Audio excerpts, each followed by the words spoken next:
He could be here, he could be there.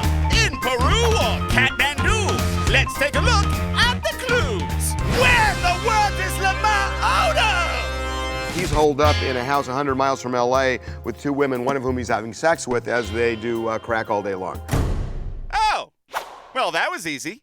Yes, TMZ has learned Lamar will not leave the house, and he has friends making non-stop drug runs. He's like buying small amounts of drugs at a time because he doesn't want to get caught. He is so paranoid. He's only on his phone for like 15 seconds at a time, and that's it.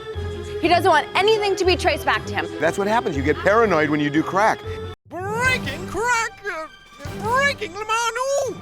So Lamar left the house. We actually found out he came back to LA last night. Okay, got that settled. Now what about that angry tweet, which not only trashed his father for trashing the Kardashians, but also praised the Kardashians for standing by him and all that? All of his buddies are saying he didn't write that tweet. If it wasn't Lamar, who wrote it? I don't have an answer to everything. You know who did it? Chris, you think Chris did it? Well, we don't know for certain, but preach on, preacher man! She typed that out, absolutely.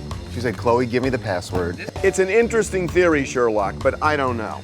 Oh, one of his crackhead friends sat down and wrote something that eloquent? No, crackhead tweets usually read, I need more crack! So it wasn't them. Breaking!